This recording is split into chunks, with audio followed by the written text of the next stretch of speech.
BetterHelp Online Therapy bought this 30-second ad to remind you right now, wherever you are, to unclench your jaw, relax your shoulders, take a deep breath in and out. Feels better, right? That's 15 seconds of self-care. Imagine what you could do with more.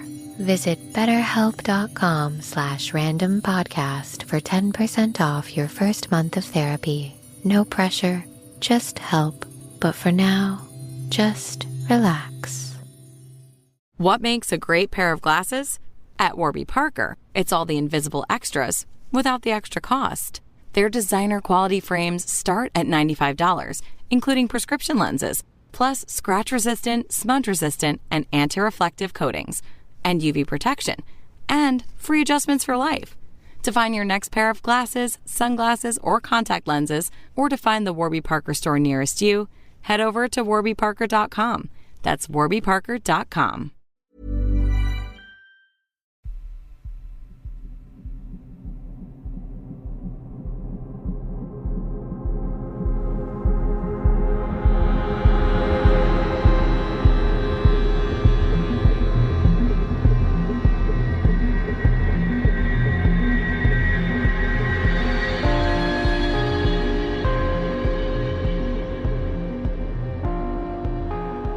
Welcome to episode number 275 of Real Life Ghost Stories. And to kick things off this week, I would like to say thanks to some of our newest Patreon subscribers. I would like to thank Andy Miller, Jess Padley, Grace Ann, and Jessie Geddes. Thank you so much for subscribing to the Patreon. I love you and appreciate you every single day. And our film review this week, our film review is The Empty Man. The Empty Man was released in 2020. It is 6.2 out of 10 on IMDb and 76% on Rotten Tomatoes.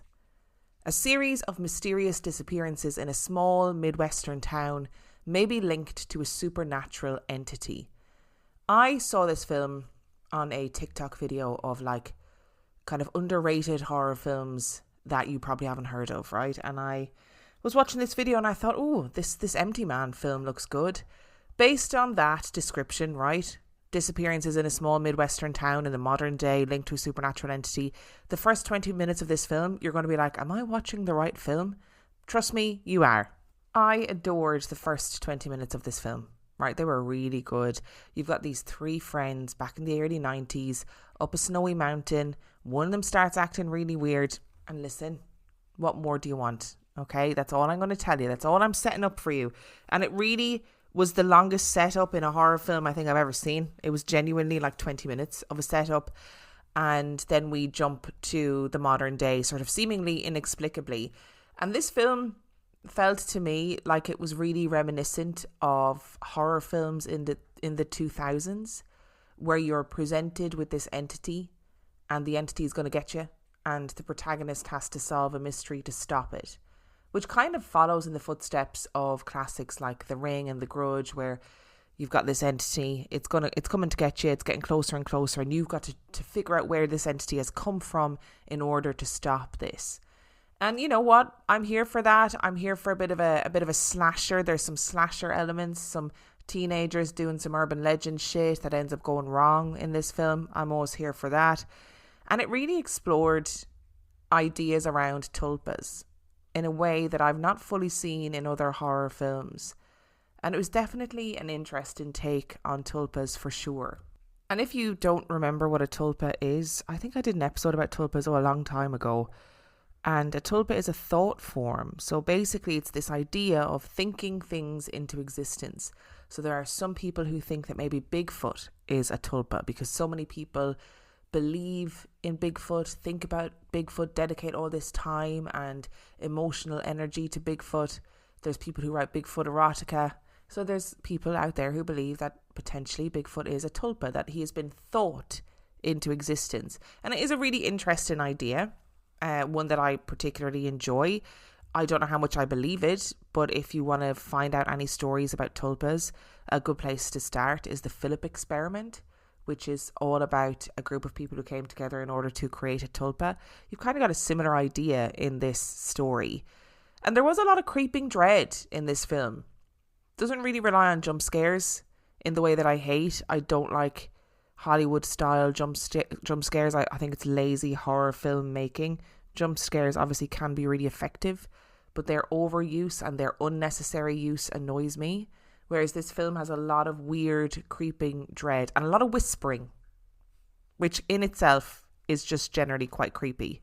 It was very original and it kept me gripped the whole way through, and the performances were decent. You know what I mean? You're not watching shitty performances and kind of thinking, oh, the elements of this story are good, but I wish the acting was better. No, it's a decent, solid film. However, I did feel like I was watching a million different films all wrapped up in one, and that wasn't necessarily a good thing. Apparently, this is based on a graphic novel. I've never heard of the graphic novel, and the thing about a graphic novel is that it gives room for the exploration of lots of different themes and ideas.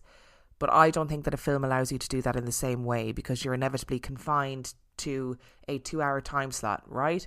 So it's really, I don't want to give anything away about this film because I do genuinely think that people should watch it.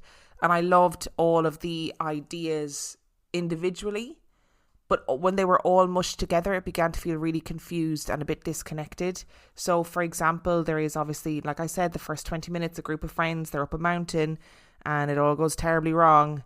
And that feels like one part of the story, which is then not connected to the rest of the story until literally the last 5 minutes. And you're kind of like, oh yeah, do you remember that at the beginning where those random people were up a mountain? What was that all about? There also was this kind of mystery element to it, this Scooby-Doo style mystery where the protagonist is trying to solve this, what this entity is. Then there's the idea of these teenagers who are exploring this, you know, pseudo-urban legend, and it obviously all goes terribly wrong. That feels like another whole different story. And then there's this like weird cult who are dedicating themselves to tulpas, another weird part of the story. And I actually, you know, I watched this film a couple of weeks ago, so I had to really go back and rethink about it when I was writing this review. And I think it would have been amazing as a TV series. I think this would have been such a good TV series because you could take time to explore all of those different elements, because they did all link together. I just think, you know, an hour and a half was too much time to try and get across all of these big ideas, because the ideas were big ideas. The themes were big thematically. So I think it needed more time, maybe a bit more care. And a TV series would have been like a Haunting of Hill House style TV series would have been incredible. Do you know? We could have dedicated a whole episode to these three friends up a mountain. We could have dedicated episodes then to fleshing out the cult, the teenagers in their slasher era, the guy trying to solve the mystery. Like, all of that could have been more fleshed out and given a lot more time. I really do think that having a background knowledge, I mean, my background knowledge of tulpas is limited, but I still had a background knowledge of tulpas. I feel like that really helped with my understanding of the film. I think if you didn't have a background knowledge of tulpas, you might have been a bit like, what? What is happening? And I saw a review that said, and I quote, intentionally obscure storytelling is not the same thing as being avant-garde. And I do think that was an astute point to make. However, I don't necessarily think it was intentionally obscure. I think they tried to do too much in a short space of time, so it became obscure because they didn't have the time to develop each of the elements individually. So the ideas were there, the thought was there, and I think the creeping dread and the scary elements were there too. But I just think it was too much shoved into a short space of time. So I'm going to give it 3 stars. So The Empty Man, 3 stars. And I would actually recommend that you watch it because it explores some interesting supernatural paranormal ideas, and elements of it were pretty creepy. So that's 3 stars for The Empty Man. This summer, Instacart is bringing back your favorites from 1999 with prices from 1999. That means 90s prices on juice pouches that ought to be respected, 90s prices on box mac and cheese, and 90s prices on ham, cheese, and cracker lunches. Enjoy all those throwbacks and more at throwback prices, only through Instacart. $4.72 maximum discount per $10 of eligible items. Limit 3 offers per order. Expires September 5th while supplies last. Discount based on CPI comparison. BetterHelp Online Therapy bought this 30-second ad to remind you right now, wherever you are, to unclench your jaw. Relax your shoulders. Take a deep breath in and out. Feels better, right? That's 15 seconds of self-care. Imagine what you could do with more. Visit betterhelp.com/randompodcast for 10% off your first month of therapy. No pressure, just help. But for now, just relax. What if I told you that right now, millions of people are living with a debilitating condition that's so misunderstood, many of them don't even know that they have it? That condition is obsessive compulsive disorder, or OCD. I'm Dr. Patrick McGrath, the Chief Clinical Officer of NoCD. And in the 25 years I've been treating OCD, I've met so many people who are suffering from the condition in silence, unaware of just what it was. OCD can create overwhelming anxiety and fear around what you value most, make you question your identity, beliefs, and morals, and drive you to perform mentally and physically draining compulsions or rituals. Over my career, I've seen just how devastating OCD can be when it's left untreated. But help is available. That's where NoCD comes in. NoCD is the world's largest virtual therapy provider for obsessive compulsive disorder. Our licensed therapists are trained in exposure and response prevention therapy, a specialized treatment proven to be incredibly effective for OCD. So visit nocd.com to schedule a free 15-minute call with our team. That's nocd.com. Every idea starts with a problem. Warby Parker's was simple. Glasses are too expensive. So they set out to change that. By designing glasses in-house and selling directly to customers, they're able to offer prescription eyewear that's expertly crafted and unexpectedly affordable. Warby Parker glasses are made from premium materials like impact-resistant polycarbonate and custom acetate. And they start at just $95, including prescription lenses. Get glasses made from the good stuff. Stop by a Warby Parker store near you. Which brings us to our story this week. Now, before we get into our stories this week, I've been watching Love, Death and Robots on Netflix. Loads of you will have seen it. I'd never watched it, so I was completely kind of blindsided by how good it is. So there's 4 series. Each episode is like 10 minutes long, and they're often like little animated episodes about various things. Some of them are just straight up ghost stories. Some of them are like literally about robots. Some of them are about ideas about the future, what the future might look like. Or there's one, like, for example, about World War II bombers, which is a horror story. You know, there's great stuff in there. And, you know, some of the episodes are hit and miss, but obviously it depends on your personal taste. So there's an episode of Love, Death and Robots that is called Shapeshifters, which is about these 2 soldiers who are with the US Army in Afghanistan, but they are also werewolves, and these werewolves have been drafted in to, you know, fight alongside the army, and it's a really interesting story. And it kind of, obviously you guys know Dog Soldiers is one of my favourite films ever made. So I do love a werewolf story, and I loved this idea of werewolves fighting in the military, right? I thought it was really interesting. So today I really wanted to do a kind of, you know, just a compilation episode of various weird things that have happened to soldiers while they've been at war. But I do need to point out, right, to be really clear, I'm telling stories. I'm not encouraging people to join the military. I'm not saying that I love war.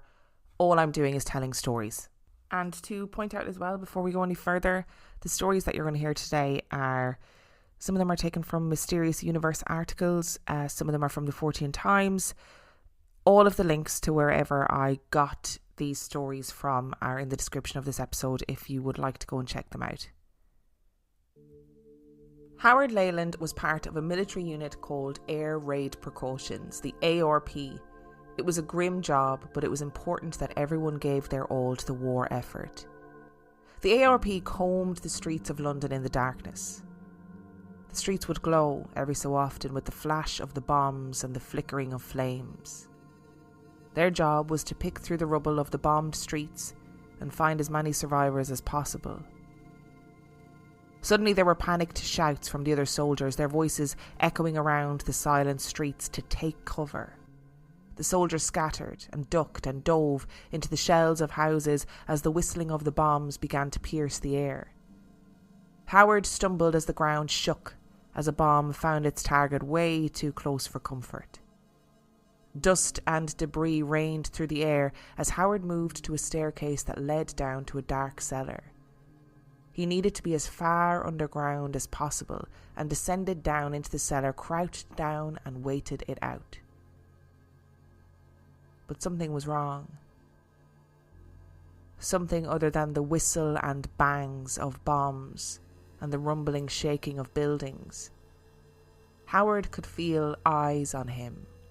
The air around him grew thick and Howard felt a sense of creeping dread growing inside him. Howard aimed his flashlight around the cellar and everything looked normal, until eventually he pointed the beam to the top of the cellar steps and there it was. Crouched on the top step was a huge creature. It was a cat-like monstrosity, with glowing eyes and horns protruding from its head. Waves of evil seemed to be emanating from it, and Howard was frozen. Suddenly the creature shrieked, a howl that chilled Howard to the bone, and leaped from the top steps towards Howard and disappeared into thin air. Howard was shaken to his very core. He recounted the story to his squadron, and as it turned out, it wasn't the first time a horned cat-like beast had been spotted in this vicinity. But that wasn't the end of the story. Howard was so shaken up by the event that he decided he needed to seek out some spiritual help. He needed some answers. John Pendragon was a clairvoyant, and according to the story, when Howard told him this strange tale of a horned beast, Pendragon was immediately able to pinpoint the location of the house on a map of London. And this house, as it happened, had a very interesting history. It had been lived in by an occultist and black magician. He had hung himself at the top of those very stairs, and ever since that time, a horned cat-like beast had been seen in the area. I had to include a cat story, right? It was just inevitable. It was important to include a cat story, and I just want to say that I'm going to say this like pretty much every time we cover a story in this episode. It is unfathomable to think about what the horror of war does to your brain. So there is always the possibility in these stories that the people involved were under extreme stress and therefore their brain created a scenario. Maybe in this case, that's what happened with Howard. You know, that the stress, the fear, the panic that a bomb was going to drop on the building that he was sheltering in, maybe the repeated exposure to that high level of anxiety and fear and adrenaline, maybe that caused him to hallucinate a giant horned cat-like beast. And it's important to keep that in mind, and it's important to keep that in mind for all the stories that we covered today. However, if I die, I want my essence, my entity, my soul, my spirit, whatever you call it, to be knocking around the vicinity that I die in as a horned cat-like beast. That is what I want. And it's really interesting that, you know, Howard is in the cellar. He looks up, he sees this beast, or the first thing that happens is that he feels eyes on him and feels this sense of dread and evil, and something is desperately wrong. And this is also a period of time in history. This is during World War II, where occultism and spiritualism has become really popular. So visiting a clairvoyant would not have been unusual, and it would not have been an unusual response to a very traumatic and difficult situation. What's interesting about this too is that, you know, his squadron were like, well, actually, other people have seen this too. You know, people have seen this horned cat-like beast, and, you know, it's a bit weird, but it seems to be happening in this area. If the story is to be believed at face value, like, I do think it's interesting that this man, this John Pendragon, this clairvoyant, was able to immediately pinpoint where this house was on the map, and then he was immediately able to say, you know, so the person who lived in this house was an occultist. He was a black magician, and he practiced dark magic, and, you know, he hanged himself, and ever since that day, this big black cat has been seen around the place. So, you know, the idea being that this big black cat was representative of, like I said, his spirit, his entity, his soul. It's important to also note that this story comes from Pendragon himself. So I am always a little bit wary when clairvoyants are, kind of using these stories to sell books or to essentially advertise their own abilities, right? So I think always with a pinch of salt, but when it's cat related, I just decide that it's fundamentally true, to be really honest. In the 1980s, US military were based in Hahn Air Base in Morbach in Germany. There had been rumours among the soldiers of a strange bipedal wolf-like creature that stalked the outskirts of the base. It had been seen from time to time, glimpses of this otherworldly monster spotted by military personnel of all rank and status. It had become a bit of a legend among the inhabitants of the base. In 1988, according to reports, Air Force personnel were witness to this wolfman. The base was calm and serene when the silence was pierced by the sounds of shrieking alarms. Something, somewhere, had tried to breach the base perimeter. The investigation began as personnel tracked their way around the perimeter of the base looking for signs of a breach. And then they saw it. A 9-foot-tall, wolf-like monster standing on its hind legs. It was calm, its broad chest rising and falling in slow, measured breaths as it watched the soldiers. The soldiers were stunned, but as soon as one of them began to raise his weapon, the beast took off. It sprinted towards the perimeter fence and cleared it with ease. The fence was 12 foot tall. The men were too stunned to react for quite some time. Sniffer dogs were called for, and when they arrived at the sighting place, they cowered with fear, terrified of the scent left behind by this ungodly creature. This particular story about the Morbach monster was first brought to the public sphere by American folklorist D.L. Ashleyman. Ashleyman runs a website of folktales and legends out of the University of Pittsburgh and claims that this story was told to him by a man who was stationed at the Hahn Air Base and then verified by one of the actual witnesses.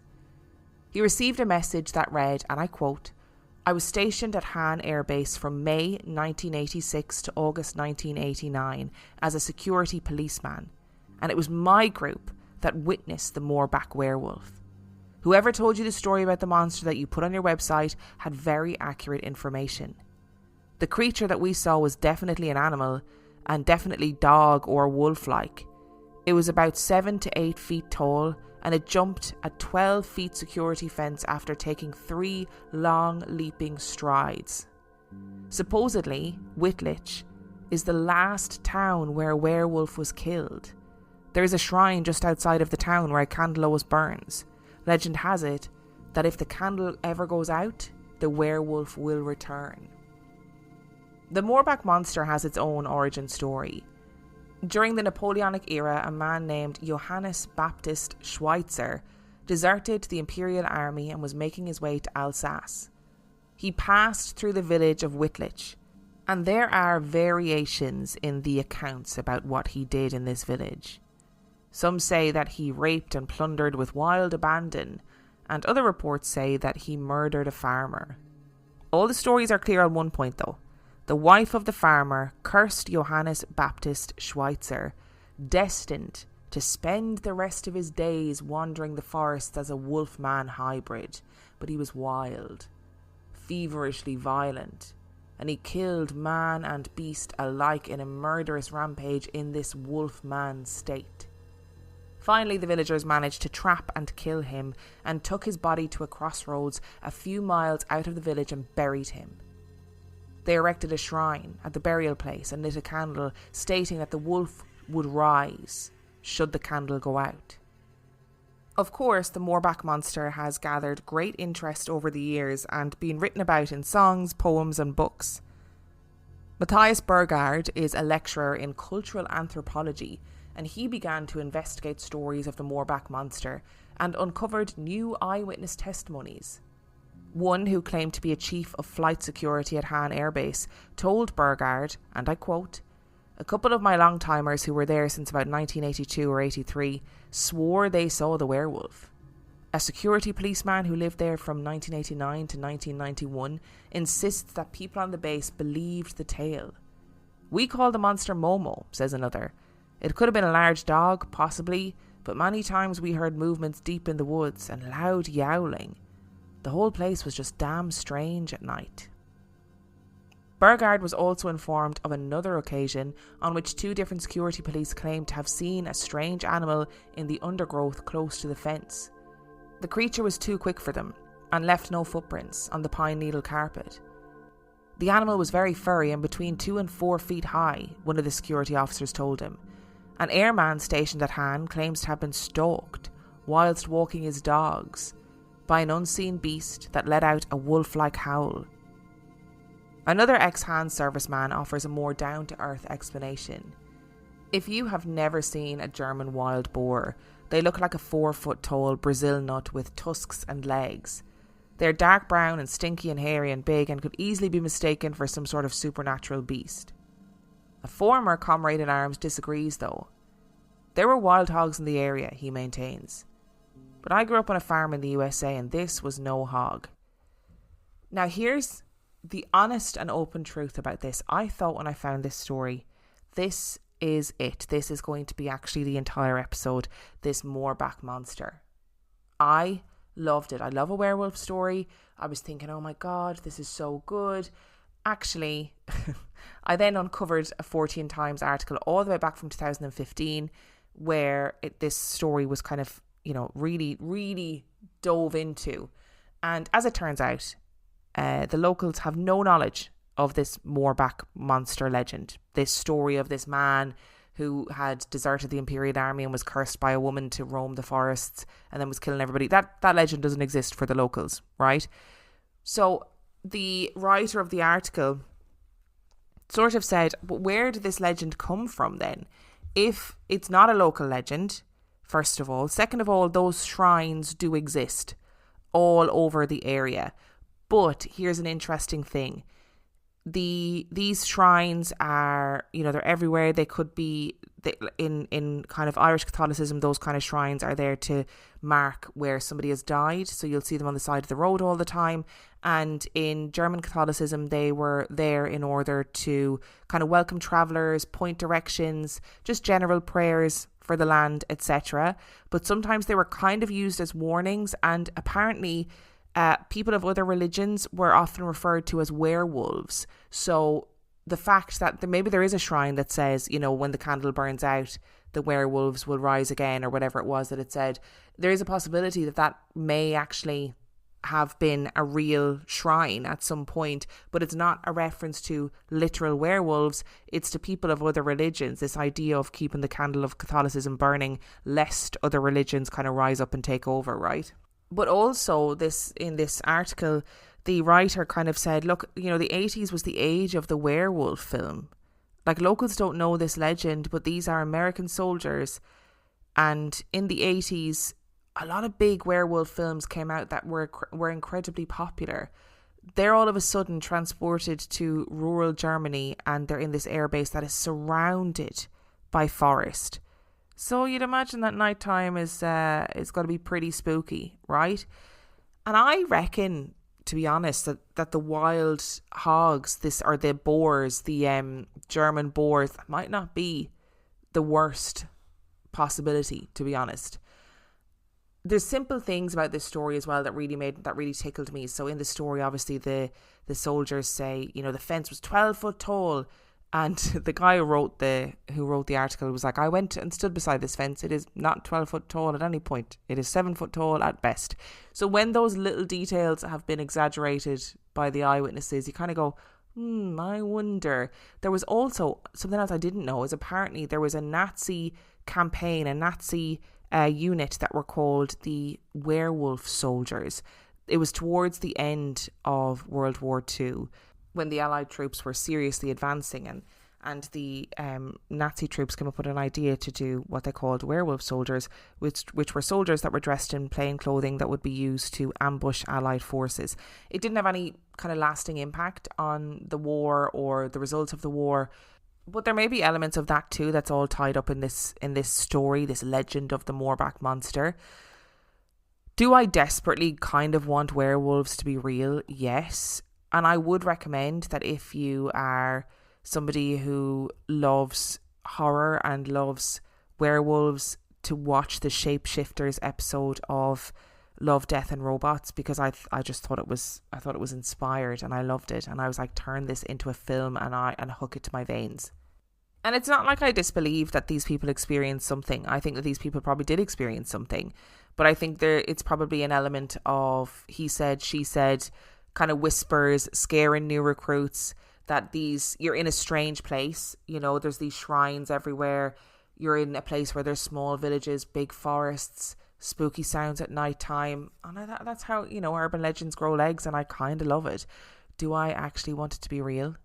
Yeah, I do, but I don't think it is.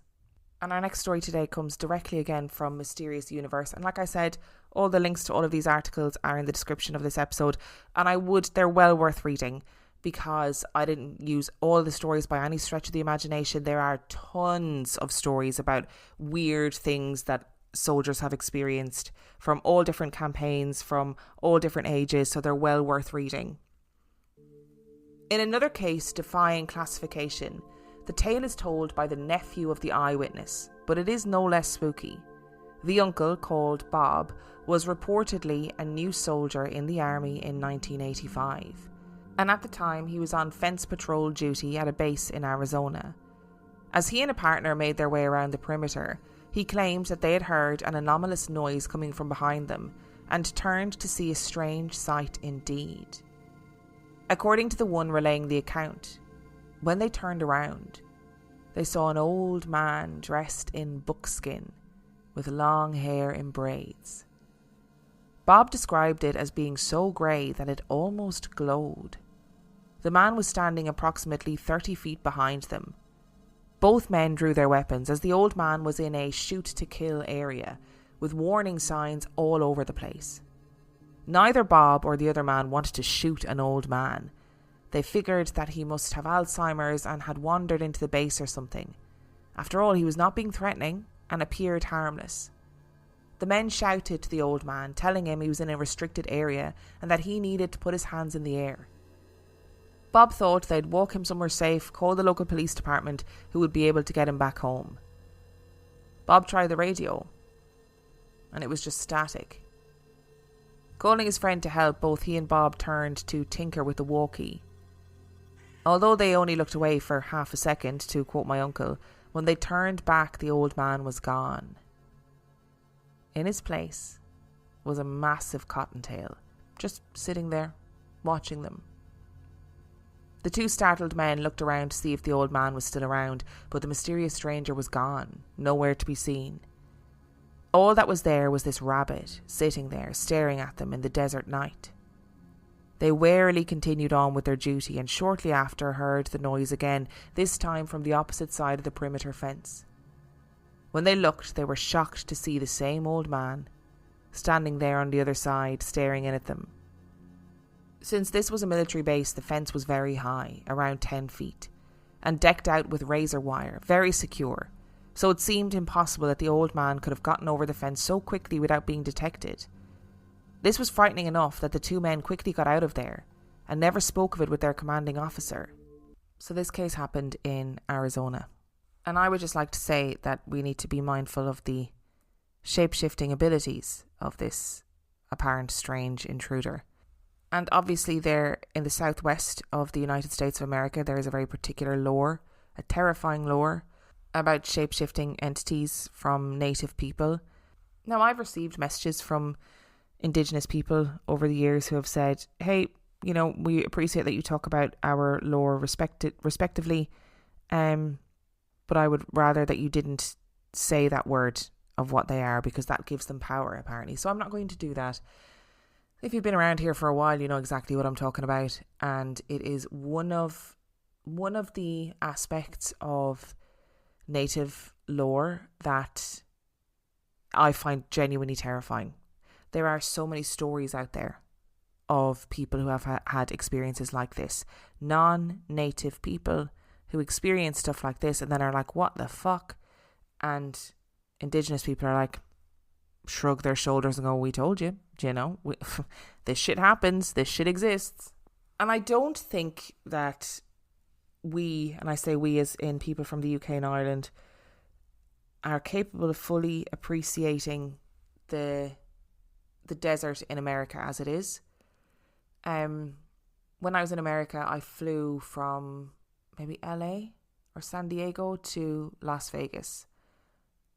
And I could not, and I was physically sitting on a plane flying over the desert, and I still couldn't fathom the enormity of the desert.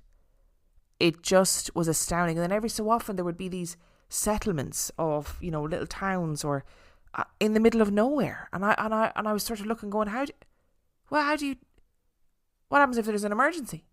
I just couldn't get my head around it. And then when I went to the Grand Canyon, obviously, because that's something that you do.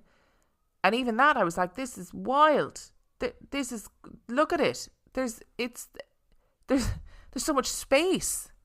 And if I was out in a desert and I saw a random unidentified person, you know, coming running towards me or whatever, I'm digging a hole and burying myself there and then. Because like I said, Native American folklore is terrifying. I don't want to spend too long talking about that. Okay, you're just going to have to accept that and forgive me. We're moving on to our next story, another one from Mysterious Universe. In later years, we have a case of very demonic creatures supposedly encountered during the Vietnam War, which was from 1955 to 1975, which was related to Lon Stickler at the site Phantoms and Monsters by a witness who claims to have been a US Army corporal during the war. He claims that in 1970, he was second in command of a squad of soldiers operating in a thickly jungled remote area just south of the DMZ. The witness claims that they had set up a bivouac in an area of steep hills and had then set out on a night patrol of the surrounding vicinity. They encountered what they took to be enemy activity and hunkered down to wait it out, during which time they got only fleeting glimpses of something moving through the brush. When the activity died down, they continued through the valley they were in until they hit a sheer wall of stone that oddly looked as if someone had stacked enormous boulders in front of it. A cave entrance was also visible, which looked to have been cleanly carved into solid rock. It was very unlike anything they knew of enemy caves, and they decided to get a closer look to investigate. As they approached, a fetid, putrid smell like rotting eggs and human decay began to pervade the area, which seemed to be bellowing out from the cave opening. So bad was the stench that several squad members reportedly fell physically ill, vomiting into the bushes. They took up positions in the jungle near the entrance and waited as they discerned strange rumbling sounds from below. As dawn began to come, something very strange happened indeed, of which the witness says, "Just then we noticed movement in front of the cave. A being, at first I thought it was a man, moved through the entrance into the clearing in front of the cave. As it stood up from a crouch, it stood at least 7 foot high and started to look in our direction. At that time, another similar looking creature was moving out of the cave. They were making hellish, hissing sounds and looking directly at us. The only way I can describe these beings is that they looked like upright lizards. The scaly, shiny skin was very dark, almost black, snake-like faces with forward-set eyes that were very large. They had arms and legs like a human but with scaly skin. I didn't notice a tail, though they wore long, one-piece dark green robes along with a dark cap-like covering on their heads. I never noticed if they had anything on their feet. No one gave the order. It seemed like the entire squad opened fire at once. Every piece of vegetation between us and them was quickly sheared away. I yelled out a ceasefire order. At the same time, I was looking in the direction of the cave. There was nothing there. We immediately checked our flank, in case these things circled around us, but there was nothing. As we approached the cave, ready to resume action if needed, it became apparent that the beings had escaped, most likely back into the cave. It was soon decided to set charges and close the cave entrance. When we returned to the camp, we all seemed to be in a daze. There was little discussion of the incident, and we were never debriefed. So I know the sergeant never filed a report. Then again, if he did, it was kept quiet by the brass. It's important to point out before we start dissecting this that lizard people theories and stories, well, not stories, people have their individual stories, but lizard people conspiracy theories get really problematic really quickly. Just wanted to point that out. They always end up going to a pretty tricky place, kind of weirdly quickly as well. But this story in particular, right, I was interested in it for pretty much one reason. I generally don't really care about lizard people stories. I don't know what it is. I don't know why. There's no reason to not believe a lizard person story and then to believe like a Bigfoot story or a werewolf story. I just don't particularly like lizard people stories. Why is my question? Why are they wearing robes and caps? And where are they getting them from? Of course, it might seem like a ridiculous question to ask and that I'm being purposefully pedantic. But this is a 7-foot tall lizard. Why are you wearing a cloak? And a hat? Like snake-like faces, scaly skin. Do they necessarily need to be warm if they're cold-blooded creatures? I don't know. I don't know the physiology of lizard people, or lizards in general, to be honest. But I just don't know why they'd be wearing a robe and a hat. Who is making robes for 7-foot tall lizards? And if they're making their own robes and hats, it would suggest that they are living kind of similar lives to humans, manufacturing clothes somehow. How are they manufacturing the clothes? Where are they getting the equipment? Where are they getting the materials? I just don't understand it. So we're seeing something in the tree line. These soldiers, this squadron, they're seeing something in the tree line. There's sort of, glimpses of something moving in and out of the brush. So are we assuming this is the lizard people running around in their coats and hats? Sorry, I just can't get off the outfits. Do they have different outfits? Are they washing their outfits? How are they washing their outfits? Are the cloaks and hats for good wear? Were they coming out being like, we're going to introduce ourselves to these guys that we've seen running through the forest? Do they have day wear? Are the coats and hats day wear? And if that's day wear, then what's formal wear? I don't know why I've been particularly cynical about that story, but we do have one story left. And the final story is also from Mysterious Universe.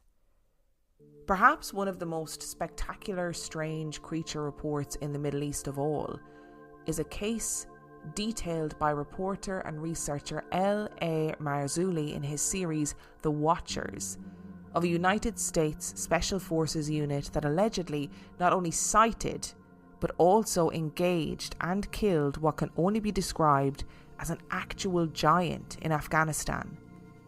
In 2002, this Special Forces unit was supposedly operating in a remote area on a mission to find a patrol with which they had lost radio contact and offer assistance if they were in danger.